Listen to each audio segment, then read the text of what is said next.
Welcome to What the F Happened, Fraud and Financial Crime Deconstructed, a Defend podcast where we break down what's actually happening across fraud, scams, AML, and financial crime.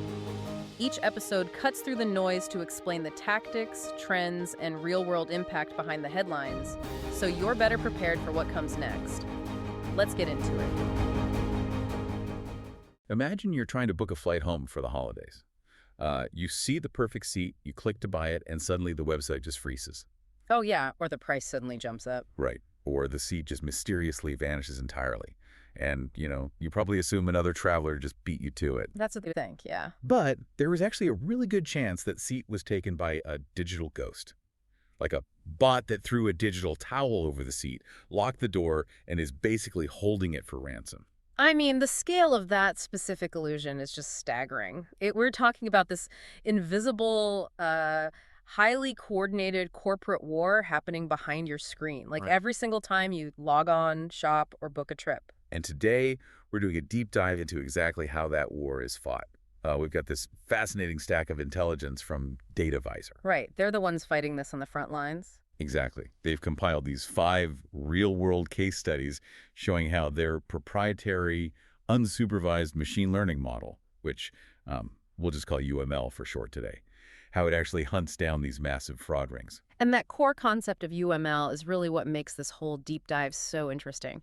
Because traditional fraud detection, it simply cannot see those ghosts we were just talking about. Right, because traditional detection is fundamentally reactive, isn't it? It operates on a strict rule-based system. Exactly. Think of it like a security guard checking IDs at the door against a known watch list. If a known bad IP address or a stolen credit card tries to get in, the guard blocks it. But the fatal flaw there is that the watch list is basically always out of date. Always. By the time a security team identifies a brand new fraud tactic, analyzes it, and writes a new software rule to block it, the fraudsters have already taken the money. They've moved on to a completely different strategy. Okay, so if the rule-based system is like the security guard with a clipboard, UML is sort of like walking into a massive, crowded party. Okay, I like this analogy. Right, and you instantly know who all the secretly connected groups are. Without anyone wearing name tags, you don't even need a watch list. You just analyze their micro-behaviors. Oh, but I. You notice that 20 people scattered across the room all take a sip of their drinks at the exact same millisecond. They all look at the same door, and they all walked in wearing the exact same brand of shoes. Yeah, you instantly know they're a coordinated ring, even if you've never seen a single one of them before. Right. And that holistic view completely changes the defense strategy.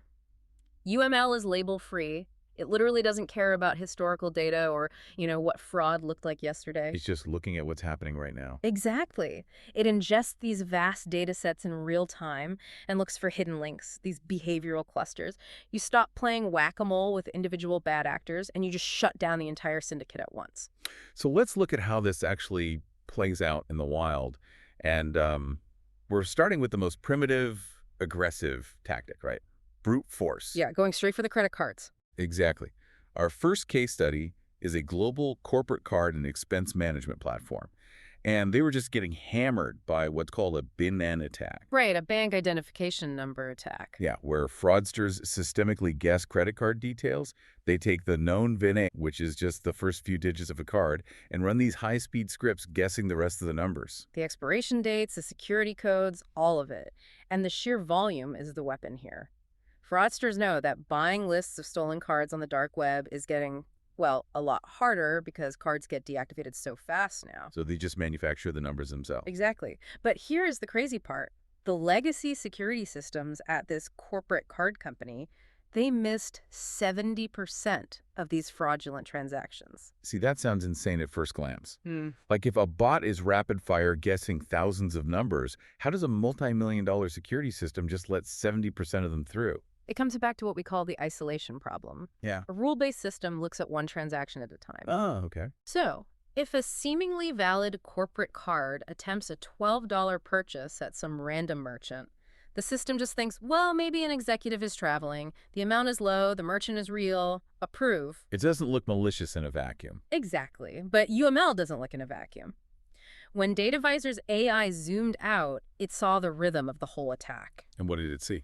It spotted a highly coordinated ring making over 200 transactions across more than 50 different physical cards, and they were hitting 30 completely different victim companies. Wow. But how did it connect them if they were different companies? The behavioral tells were glaring once it clustered them. Like all 50 of those supposedly unrelated cards had been created within a specific 3-month window. Oh, interesting. And 100% of the fraudulent transactions happen on the exact same day, spaced out at highly precise 5 to 15-minute intervals. Right. No group of 30 unrelated companies decides to sync up their coffee purchases at exact 15-minute intervals. That doesn't happen. Right. And the geography was the final nail. They were all hitting repeated merchants located in a specific African country, which was a completely new merchant, new country, and new currency for every single victim company. That is a massive red flag. Totally. Plus, about 22% of the attempts used the exact same dollar amount. The script was just rapidly switching between different cards within that BN range, trying to push that one amount through. So if one guess number declined, the script instantly tried the exact same purchase amount on the next guess. Exactly. UML caught that tempo, stopped the cluster, and saved the company over $700,000. Okay, so brute forcing credit card numbers works if you have massive volume, but it's loud. Even if the guard misses 70%, eventually the tripwires catch on. Yeah, you get caught eventually. So what happens when fraudsters realize they need to get quieter? They stop stealing existing cards and start fabricating entirely new humans. Which brings us to case study 2. This is the territory of synthetic identity fraud, which heavily targets buy now, pay later providers. The BNPLs. Right. These services offer instant microloans at checkout, which is incredibly appealing to fraudsters because the friction to get the cash is just so low. And one leading BNPL provider was getting absolutely crushed during holiday shopping surges. The holiday surge part is key, I think, because real shoppers are frantic, traffic is through the roof, customer service is overwhelmed. The fraudsters use that massive volume of legitimate traffic as camouflage. Right. They flood the system with applications for fake loans. But the detail from the source material that absolutely blew my mind was the overlap. The reused data? Yes. These fake identities were sharing social security numbers, physical devices, home addresses, and even the exact same first name across multiple loan applications. It's wild. It's like a digital clown car. Like 10,000 people supposedly living in the exact same studio apartment, all applying for loans simultaneously. I love that clown car visual. It perfectly captures the absurdity of it, but there is a really strict business logic behind that absurdity. Oh, really? How so? Fraudsters are trying to maximize their ROI. To steal millions of dollars in $50 increments, you need thousands of approved loans. You simply do not have the time to manually invent and manage 10,000 completely unique, flawless, fake personas. You get lazy. You build a script. And the script takes shortcuts. It reuses a device here, a phone number there, and those reused data points are exactly the breadcrumbs that UML thrives on. Right, because it's looking for those connections. DataVisor uses a knowledge graph, which is essentially a way to visually map out these networks. For the investigators, it looks like a massive glowing spiderweb. You can literally see hundreds of different applications all tracing back to a single device in some server farm. And the scale of the spider webs uncovered here is just wild. The clusters range from like tiny surgical rings of fewer than 10 linked users all the way up to sprawling industrial-sized networks of over 10,000 linked applications. Yeah, the volume is insane. And by spotting those shared breadcrumbs, the AI prevented $3 million in fraudulent loans every single month for this one provider. Which proves that a fraudster can easily trick a single point-in-time background check, but they cannot hide their supply chain. When they operate at scale, they leave a shadow. And the AI maps the shadow. Exactly. Okay, so they steal cards, and they fabricate identities to steal cash. But sometimes the target isn't money directly, right? Sometimes it's marketing budgets. Oh yeah, promotional abuse is a huge industry. Right, so let's look at case study 3. This global online travel agency launched a massive holiday promotional giveaway only to have an international fraud ring swoop in to drain the rewards program. Bots mass creating dummy accounts to harvest rewards and then selling those loaded accounts on the dark web. Right. And the source notes the fraudsters were manipulating their IP addresses to look like unique, completely unrelated users from all over the globe. But wait, hold on. I need to play devil's advocate here for a Oh, yeah, second. hit on me. If I use a VPN to mask my IP address, right, Hmm. and I clear my cookies, and I create a brand new email address like john.smith88 on a French browser, to any security system on Earth, I look like a brand new person. Sure, on paper. So how can an AI possibly know that I'm the same guy who just booked a room 5 seconds ago under a totally different name? That is the perfect question because it gets to the heart of what multidimensional clustering actually means. You just named 3 dimensions: an IP address, a cookie, and an email. Right. A human investigator might stop there, but UML looks at hundreds of dimensions simultaneously. I got it. A dimension can be the specific language settings on your browser. It can be your exact screen resolution, the battery level of your device, the exact typing speed of your keystrokes, or even the specific subnet your masked IP is routing through. Oh, wow. So even if I change my name and my IP, my physical device still has a highly specific fingerprint. Exactly. And beyond the device fingerprint, there is the behavioral footprint. When UML clustered the data across all these unseen dimensions, it revealed a script-like consistency that no real human would ever replicate. Because real people are messy. Right. Real people booking holidays, they click around, they check out photos of the pool, they hesitate on the checkout page, maybe abandon the cart and come back an hour later. Bots are rigid. They hit the API directly and execute the action in a millisecond. And the bot behavior they uncovered in this travel agency case was just brazen. I mean, we are talking about over 12,000 bookings in just 1 month, spanning 4 different countries. And all aimed at draining $23 million in promotional rewards. Insane. But the AI caught 85% of those total fraud attempts, effectively saving that $23 million. And the behavioral giveaways were so fascinating. Like, the AI spotted repeated bookings for the exact same room on the exact same dates by supposedly completely different users. Yes, and it found highly irregular, perfectly rounded numbers of booked nights, blocks of 20, 40, or even 200 nights booked all at once. I mean, who books exactly 200 nights for a casual holiday getaway? Literally no one. They book 200 nights because the bot is programmed to max out the promotional limit before the marketing campaign expires. That makes so much sense. The AI also noticed the cross-country targeting. The scripts were deliberately booking across multiple countries simultaneously to create the illusion of separate, unrelated transactions. But the underlying check-in and check-out patterns were identical. Strangely identical, yeah. Fraudsters need efficiency to make a profit, and efficiency creates rigid patterns. UML sees the rigidity. Which perfectly sets up case study 4, where that rigidity becomes even more obvious. Because here, fraudsters decided to weaponize a company's own customer service policies against them. Ah, the airline inventory hostage situation. Yes, we started this deep dive talking about airplane seats disappearing, so let's look at the mechanics of that. This leading airline has a really customer-friendly policy. You can reserve a seat and hold it for 30 minutes without having to pay immediately. Which is a great feature for legitimate travelers. Gives you time to text your family, confirm the flight, whatever. But it is an absolute goldmine for digital scalpers. They're basically throwing the digital towels on the pool chairs. But how do they actually monetize an unpaid hold? They hold the inventory hostage so they can resell it at a markup. Okay, walk me through that. The fraudster's bot locks down the seat on the official airline website. Meanwhile, the fraudster lists that exact same seat on a shady third-party travel site at an inflated price. If a real traveler buys it on the shady site, the fraudster uses that payment to finalize the hold on the official site, and they keep the profit margin. Wait, but what if nobody buys it on the shady site? The bot simply lets the 30-minute hold expire at minute 29 and then instantly reholds it at minute 30. Oh my God. The airline takes the loss because the seat appears sold out to the public, but ultimately it flies completely empty. And the volume here was devastating. Yeah, the numbers are wild.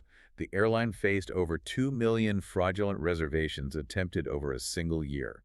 That's $300 million in total ticket value locked up by bots. And before UML stepped in, the source notes that the airline's held seat rate exceeded 40% during peak attacks. Just imagine boarding a plane during Thanksgiving, and nearly half the cabin is entirely empty because bots are holding the seats in digital purgatory. It's a logistical nightmare. But by deploying UML, the airline pushed that held seat rate down to a manageable 10%. And the accuracy of the AI was incredible, right? Unbelievable. It operated with a 98.6% rejection precision rate.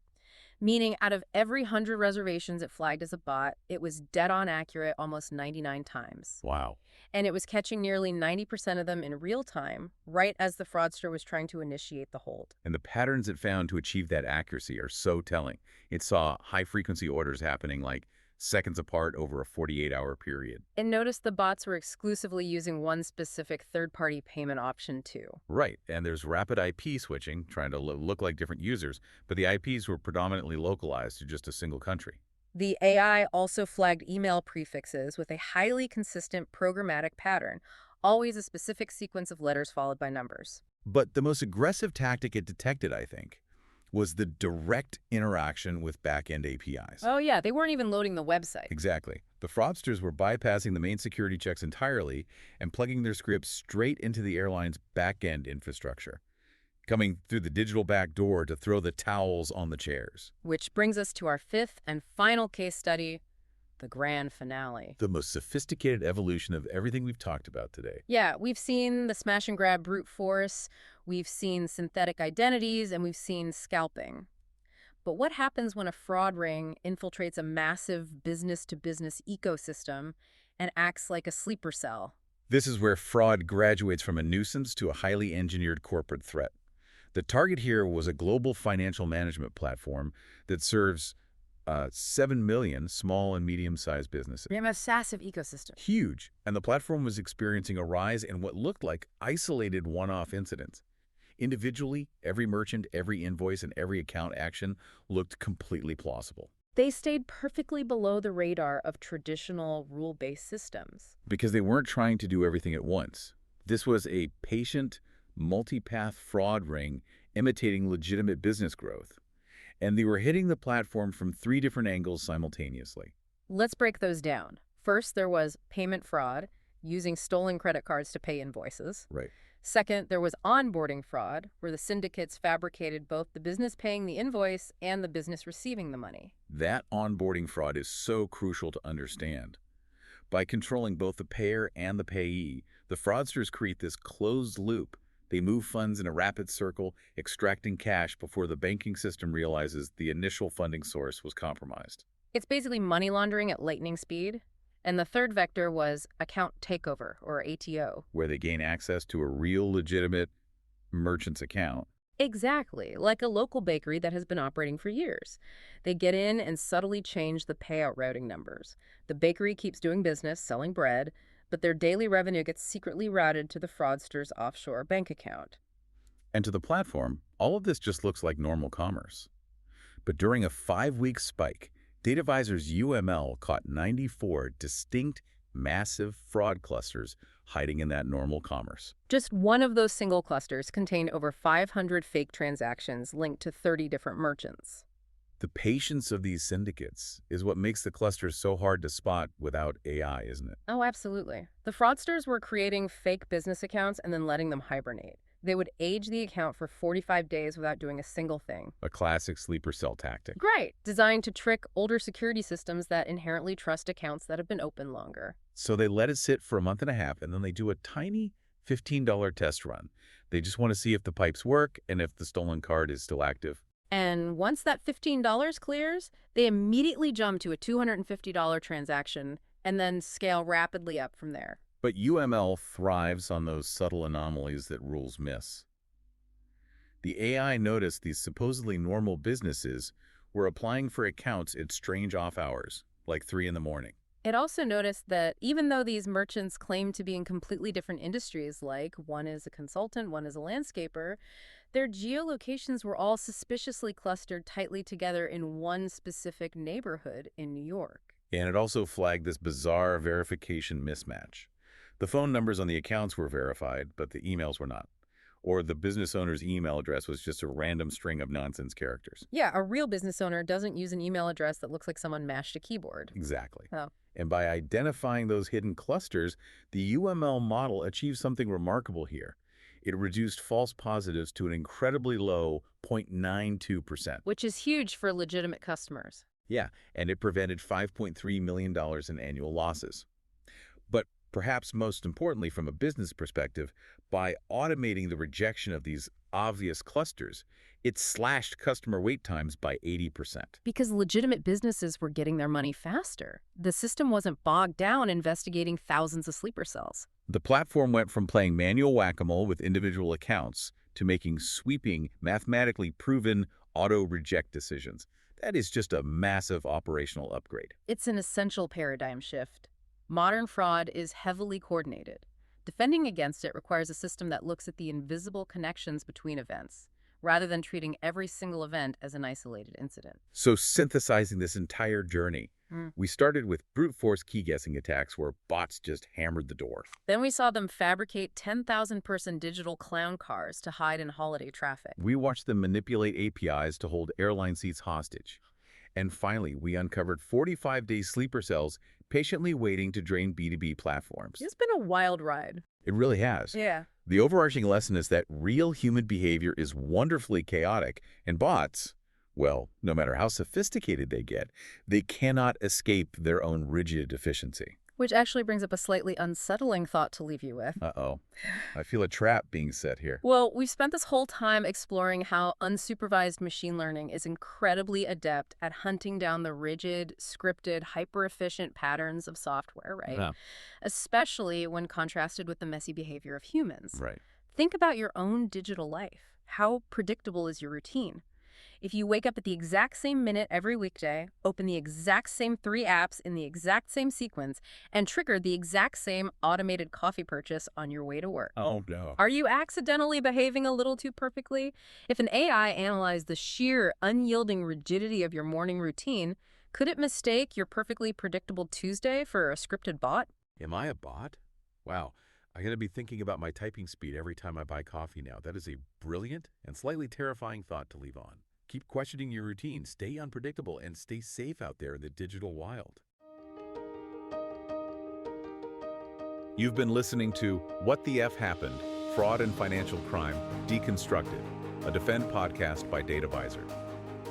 If you want to keep learning between episodes, check out Defend Training, a set of self-paced online courses for fraud and financial crime professionals, practical and built around real-world scenarios. And you can earn CPE credits through the ACFE San Francisco Bay Area chapter. You can find it at datavisor.com/defendtraining. The link's in the description. This episode's audio was generated using Google's Notebook LM, based on expert analysis and trusted sources. Thanks for listening. We'll see you next time.